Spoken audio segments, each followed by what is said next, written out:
So let's see. Where were you last night? I was out. Why ain't you telling me where you going out? Cause I'm grown. Oh wow. Get off my back.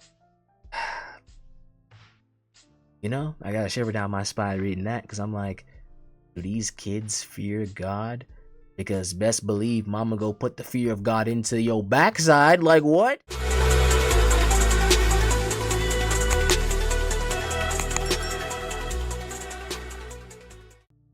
Welcome back to the channel. I am the Lord Scrub, and there's a common phrase in my childhood that I'm aware of, that I've heard my entire life. Spare the rod, you fill in the blanks. And so naturally, in our modern day, people are asking the question: is it right, or is it wrong to beat your child? And so I think, like, let's react to this little video, and let's talk about it, because I do think he touches on something here. Even though it's comedy, he touches on something here, and I think the language, I do think he curses just a little bit, but yeah, he touches on something here that is often missed when individuals first ask the question: are parents in the wrong to discipline their child, despite ignoring why the discipline is here in the first place, right?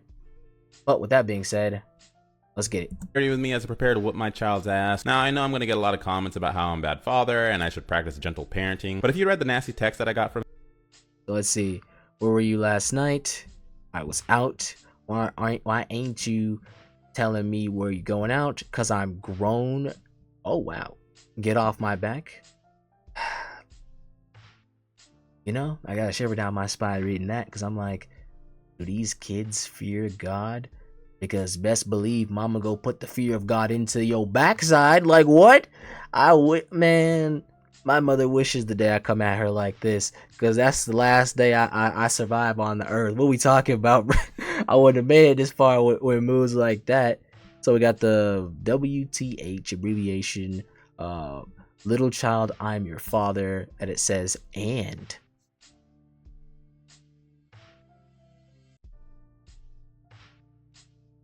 Ain't even gonna lie, brother signed his own funeral talking like that. Like, put in the comments, like that, like if you talk to your parents like this, if you like how bad would it be for you? But let's keep going. That means when you live in my house, you follow my rules. Oh, that abbreviation is F, or actually I have no idea what that abbreviation is. Actually, somebody write that in the comments what that abbreviation stands for. You're not the boss of me. Wow. Wait until you get home. I have a surprise for you. You hear me? Anyways? Wow, brother does not like life anymore. But let's see the mindset of a parent to hear this to hear this from their child. From him today. You too would wonder who the hell this fool think he is. So let's get started. I haven't whooped my child in quite some time, so I'd like to warm up with 5 minutes of jumping jacks to get my heart rate up. I then like to do 3 sets of shoulder rotations. At this age, I really want to make sure it's going to hurt him more than it's going to hurt me. Afterwards, I like to gargle salt water for 30 seconds to clean my throat. I want to make sure you can clearly hear every word coming out of my mouth. I then like to take some time to journal my thoughts. I don't want to trip over my words or blank. Don't talk back to me like that again. That's crazy work. And out in the middle of whooping his butt, because that would be very embarrassing. And then here's my favorite part, where I think about my weapon of choice. Oh, let's see. We got the hanger. Y'all saw a branch. That's some old school. Go find me something outside to beat you with. That's hard enough. Some of these people don't know about the switch. They don't know about the switch. Let's see, the sandal, a little like, all right, but belts. Choose your character. We have the belt. We have a winner. Pro tip, if you're using a belt, make sure it's well oiled beforehand to make sure you don't get any creases, and it would leave a lasting impression. That's crazy work. Prepare your weapon.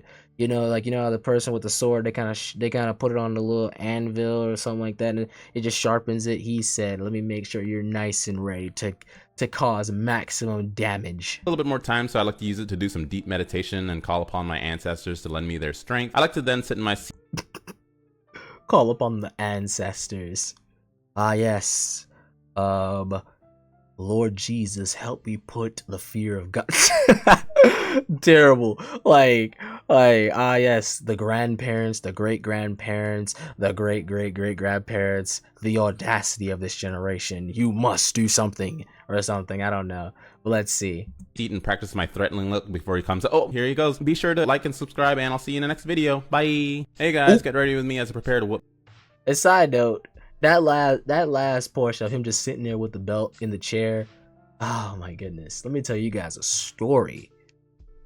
I've done a lot of things in my young not yet adult life, and I think one of the worst experience, I think it was in middle school.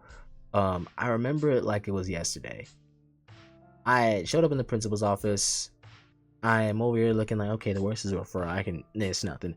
But now, actually, side note, let me be more honest. I was crying my eyes out because I knew they were gonna call my mother, and the famous, infamous words of my demise were issued to me by the principal after he calls him.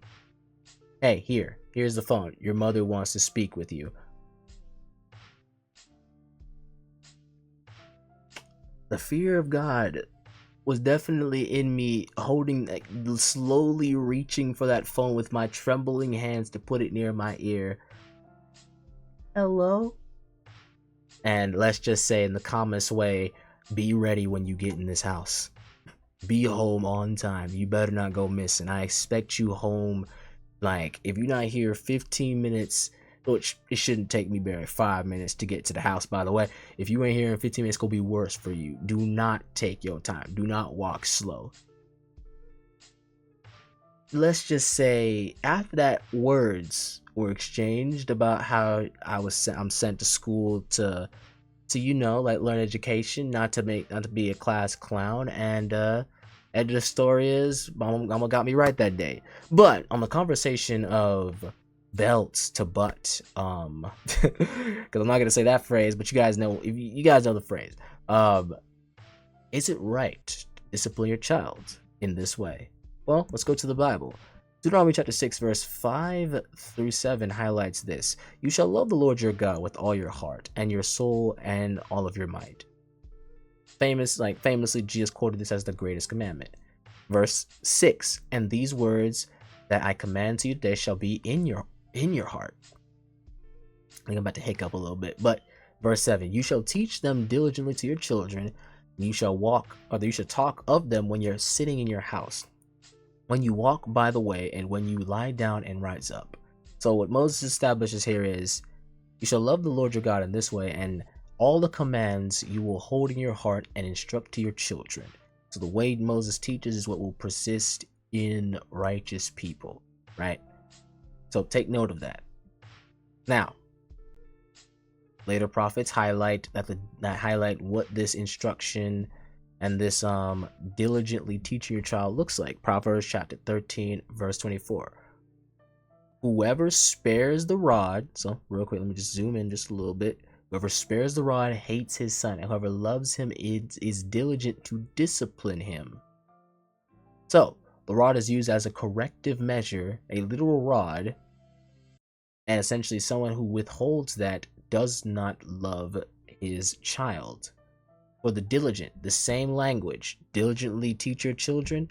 This is essentially a teaching method, this discipline. Some would say the rod here is like a shepherd's rod. So a shepherd gently yanks his, that doesn't beat the sheep. It's more of like a symbol of control. You control your children. It's not any physical pain. And yet the Bible speaks about this in the same book of Proverbs.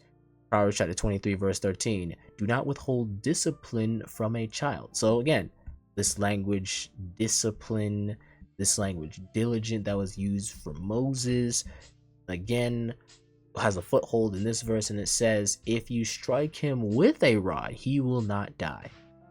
So the prophet, aka Samson, son of David, no, Solomon. All right, Solomon. I'm sorry. I'm literally mixing up Solomon. Nevertheless, he challenges the idea that, wait a minute, your sappy emotions are like, oh, I could never hurt my baby. No, you have to correct sometimes physically to get that baby in line so that that baby doesn't grow up into be a monster. Do not withhold discipline from a child. If you strike him with a rod, he won't die. Highlights how they're strong. You gotta, like, they're strong. Build them up in righteousness. They can take it. And another controversial verse to highlight just the active physical measure of how the rod is described here. Proverbs chapter 26, verse 3. A whip for the horse, physical. Bridle for the donkey, very physical. That little thing in their mouth yanks them. It's physical. And a rod for the back of fools. A rod. So this corrective punishment, right, for the backs of fools. And so, where do we go from here? Well, in situations like this, it's commonly used by detractors and friends alike. Like, wait a minute, the law is done away with. We don't use the law. The apostles didn't think so. Romans chapter 3, verse 31. Do we then overthrow the law by this faith? We're Christians. We don't do this. The apostles' ruling was this: by no means. On the contrary, we uphold the law. We uphold it. We uphold that God made no mistakes. This law is righteous. And yes, it's good. It's still good. It was good back then, and it's still good now. If anything, why? Like, how is it good? Like, simple. If used good. If used wisely. 1 Timothy chapter 1, verse 8. There is no chapter 8. Now we know the law is good if one uses it lawfully. And so there's a way about utilizing the law. The Bible knows there's multiple ways of discipline. So I'm not advocating that you destroy your child's backside as the only means of correcting that child, but don't withhold it if the situation is severe and deems severe action to correct it, right? Use wisdom is what the Bible highlights. There is a way to approach this faith, and there's a way to approach the concepts of it in a wise and Jesus-like manner, right? There's nuance. So don't just take everything I'm saying as, oh, well, you're just saying to abuse children. No, I'm saying that clearly certain things shouldn't be automatically labeled as abuse, certain methods, right? And so naturally, this leads me to Jesus, who himself controversially said this in chapter 5, verse 7 of the book of Matthew. I think I've come to abolish the law. If you abolish something, you're taking it away. You're saying it's no longer applicable. Get rid of it. It's undone. Do not think that I've come to destroy and undo the law or the prophets. So yes, Solomon isn't the law. The Proverbs aren't the law. The prophets should be listened to because they all are in sync with one another and the law, according to Jesus. Don't think he's come to abolish the law of the prophets. You listen to them too. I have not come to abolish them, but to fulfill them. He makes it very clear. He's come to complete the law, complete the fulfillment. AKA, we can meet righteousness without facing retribution because we do not uphold the law to the highest righteous standard. Is what Jesus is highlighting here. To fulfill something, it means to complete it, to make it whole. It's not incomplete for Christians. This is why we can approach it with good faith, because again, as Jesus said, if anything, he said, there's one who accuses you, even Moses. The law is accusatory by nature. It calls us out. Now it's no longer calling us out. That is the completion of it. That it no longer works against us, rather for us, because we have eternal life and salvation. But this leads us to Ephesians chapter 6, verse 4. Fathers, don't provoke your children to anger. Come on now. Use the law lawfully. Use your authority to set them straight. Don't antagonize them. Don't provoke them, but bring them up in the discipline. So there's that word again, and instruction of the word of the Lord. In other words, there's instruction, telling them what to do, what is good, and encouraging them in living up to those principles. Discipline, corrective action that exposes, disciplines, and gives the retribution, the wag of your finger, the hey, this is evil, this is the response you get if you do evil. Instruction, teaching you kindly and patiently. Discipline, correcting bad behavior. And so it's good that we end on that, isn't it? Because it just puts everything into perspective together. Bring them up in the discipline and instruction. Don't provoke them to anger. So naturally, there's nuance to this. But of course, you got to accept some concepts. So it's okay to get that belt sometimes. Trust me. I wouldn't be the man I am today if mommy basically let me run over her, saying whatever I want to her and doing whatever I want in school. Nah, she beat that tail. Shout out to mom.